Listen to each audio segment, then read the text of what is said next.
the part, the rinsing unit part. One is for the rinsing, because from here, it's coming rinsing and so loading. And one we have here is part for the waste. And you see there is a bypass. It's connected. The reason is, if this position is blocked or anything is blocked, that is there's overload, and directly from the load position to the waste position there's a connection and goes directly to the waste bottle.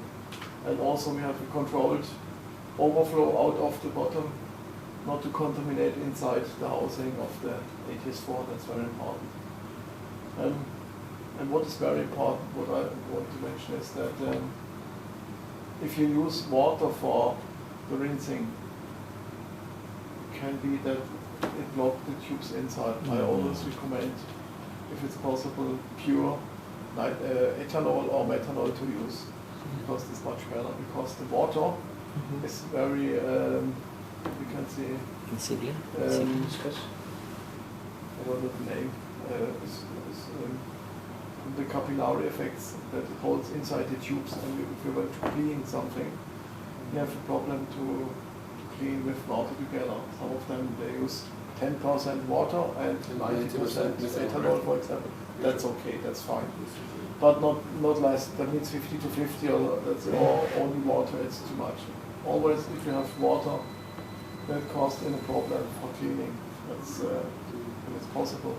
Because you can say to the customer, okay, first you can clean with ethanol or methanol, and later you can, the first cycle, start rinsing also with the analyze. It's possible if they have enough analyze in the bottle here in the vials, you can use and can start for Asian cats, I don't know, but for wing cats you can start then rinsing cycle also with the analyze, and to be sure that it's pure inside. With two cycles you can start with wing cats with standard cleaning, and one you can start with the ethanol, with the analyze itself. This is possible. It's loading the analyze normal, and it will waste it again. At the second time it will start application. This is one possibility that we look in the. Can start. That's what I don't know if we can start. If you start open and analyze, for example.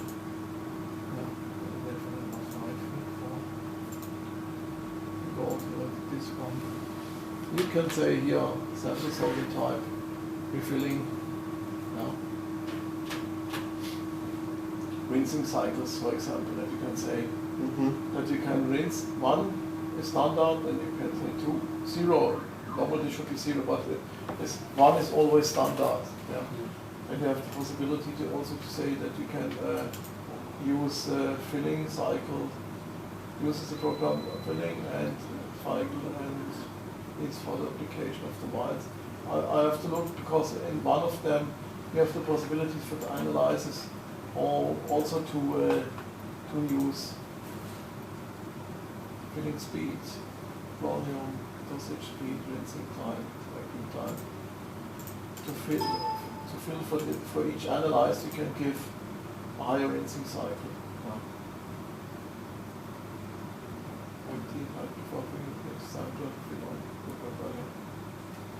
I have to ask, but it's possible that you said, okay, I want to start with 2 cycles of cleaning, and one you can start with the clean with the sample itself. It should be possible.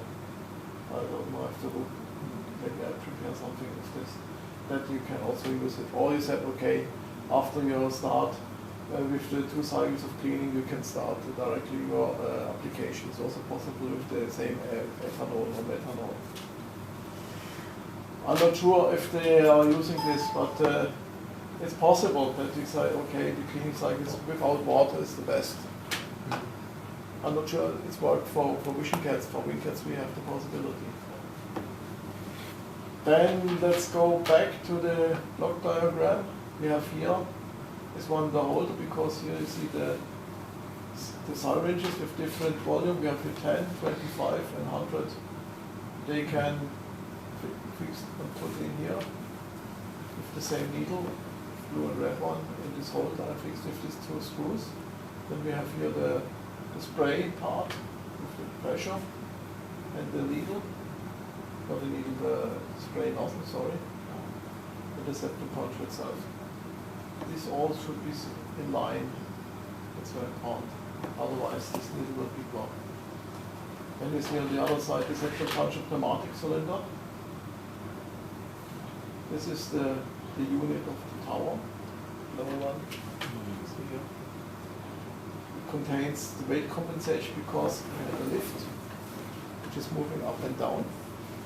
And downwards, we have to compensate this downwards moving with a compensation of weight compensation.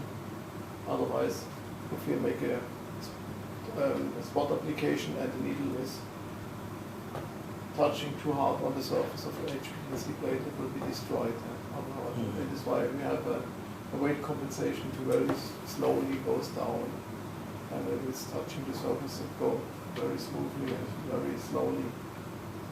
There's a touch down.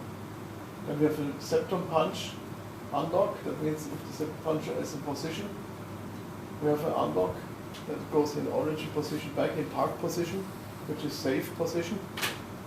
And then we have here also to see that the septum puncher is in a special position. In punch position, we have a reference position with a reference switch, and for one in the middle and one in the, we have here septum puncher reference position both.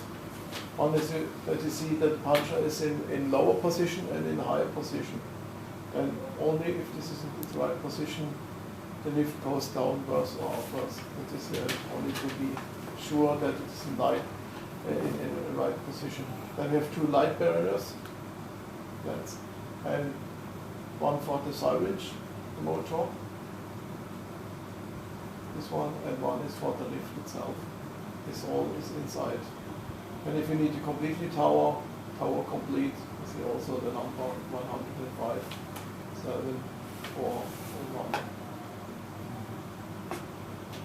Then we have the electronic parts here. You see power supply with the switch and with the filters, because it contains 2 fuses with 2 ampere slow connected to the power supply.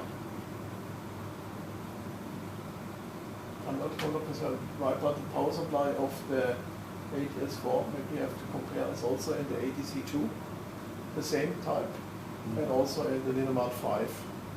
That means if you have one of them with you in your case, in your service case, you can use it for ATS4 and Dinamat 5 and also for the ATC2. We'll have to compare the number. Then we have the standard rack with 66 vials, with 2 microliters in the vials, and a motor with a rack and an optical switch. And for detecting, we have here, if you look here, the rack types. We have 2 switches for the rack type. One is for the standard rack and one is for the microliter types. This is a smaller one. This is only the one which automatically detected. And then we have here also the pneumatic module and the flash which goes to the main board. Then we have the tower motor, which is completely for the completely moving of the tower, connected with a belt and with split wheels, and one motor which is connected directly to the table for the waste position and for the application position is one unit.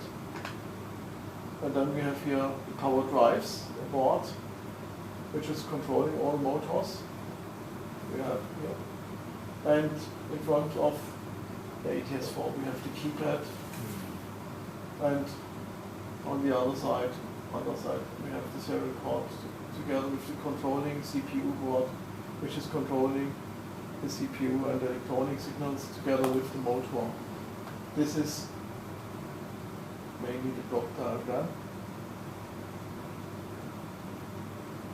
And should give you the information, especially for the settings, that you know which pressure I need. With one look, you can see if you see the block diagram. What is the outlet? You see it here on the manometer.